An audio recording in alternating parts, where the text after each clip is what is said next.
Europe left out in the cold as Trump and Putin get closer, raising fresh fears over its role?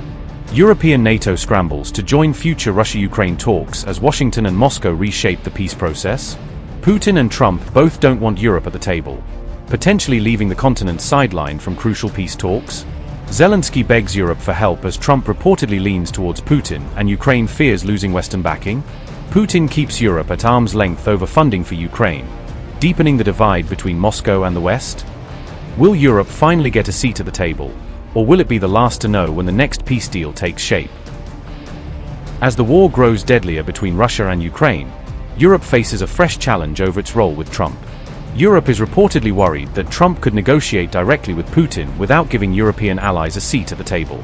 France, Germany, and Britain are working on a plan to ensure Europe remains involved in any future peace talks. Paris and Berlin are leading efforts to build a common European position on Ukraine and secure greater influence. Britain is more cautious, with new PM Andy Burnham reportedly hesitant to risk testing ties with Washington. The revelations were made in a report published by the New York Times on August 15, highlighting Europe's growing concerns. Europe fears a Russia-Ukraine deal could be negotiated over its head by Washington and Moscow, leaving allies sidelined. Zelensky reportedly pushed the UK, France, and Germany to secure meaningful European involvement in future negotiations. Top EU official Kaja Kallas acknowledged that Zelensky had reached out to NATO's E3 countries for support.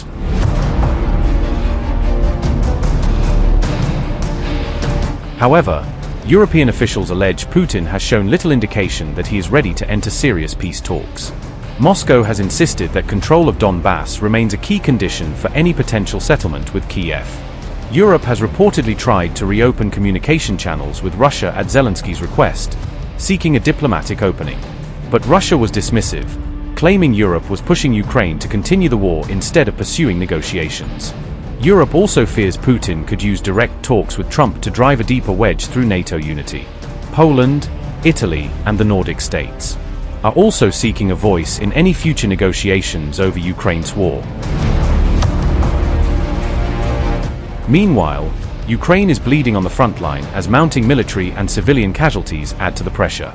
July has become the deadliest month for Ukrainian civilians since the early stages of the Russia-Ukraine war, with casualties surging to a new post-2022 high.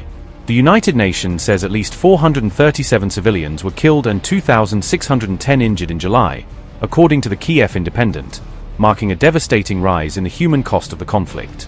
That figure represents a 30% increase from June, which had previously recorded the highest monthly civilian casualty toll since Russia's full-scale invasion. Civilian casualties in July were also 70% higher than during the same month last year, showing how sharply the intensity of attacks has escalated. Children were also hit hard, with 17 killed and another 166 injured during July as Russian strikes continued to reach populated areas. Russia nearly doubled its missile attacks against Ukraine in July, with at least 429 missiles reportedly launched during the month. Long-range missiles and attack drones remained among the biggest causes of civilian deaths and injuries, overwhelming communities across multiple Ukrainian regions. Kiev was among the hardest-hit areas, recording at least 54 civilian deaths and 202 injuries during July as Russian strikes intensified. One of the deadliest attacks came on July 2nd, when Russian missiles and hundreds of drones struck Kiev in a massive overnight assault.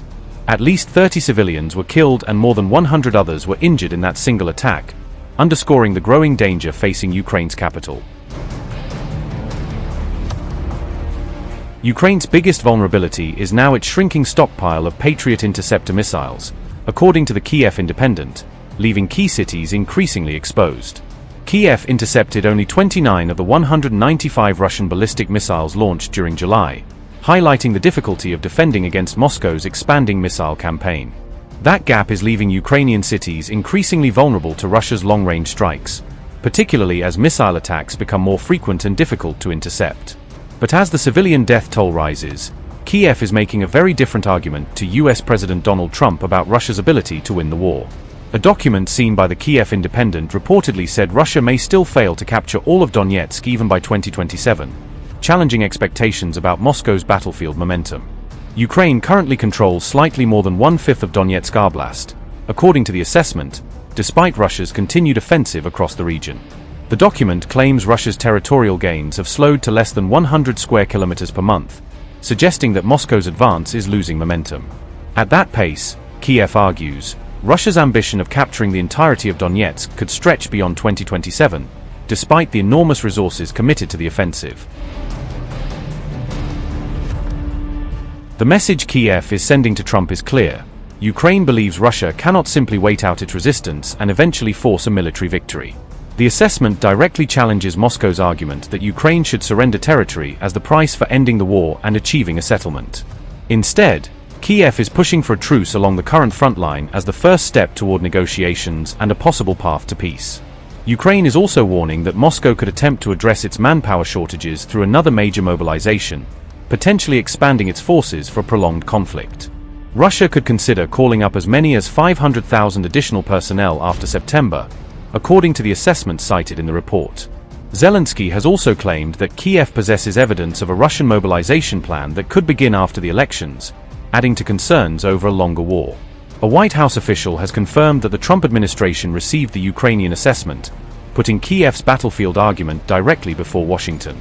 U.S. official said, and I quote, "The president has a humanitarian heart and wants this war settled so the senseless killing ends." The president and his team remain committed to continuing to play a constructive role in ending the war between Russia and Ukraine, and he remains optimistic that we'll ultimately get a peace deal done, unquote.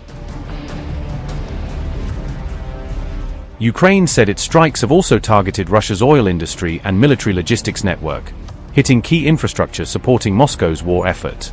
The document claims Ukrainian attacks have reduced Russia's refining capacity by more than 30%, putting additional pressure on the country's energy sector.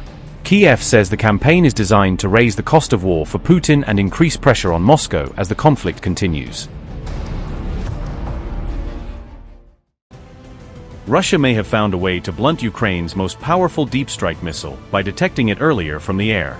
Ukraine's FP-5 Flamingo has recently struggled to penetrate Russian air defenses, which appear to be adapting fast. Only one or two of the roughly $500,000 missiles have reportedly reached targets in recent weeks, according to Euromaidan Press, highlighting a sharp fall in Flamingo breakthrough rates. On August 6th, Ukraine reportedly launched at least 3 Flamingos toward Tyumen in western Siberia. The 6-ton jet-powered missiles flew about 2,500 kilometers before disappearing from tracking, indicating that they may have been intercepted before reaching their intended target area. Since July 1st, Russia has reportedly shot down 10 out of 11 launched Flamingo missiles, an estimate based on open-source monitoring. However, no official Ukrainian or Russian figures have confirmed this open-source estimate, so the claimed tally remains unverified. Upgrade your news experience with the all-new HT app. Download now.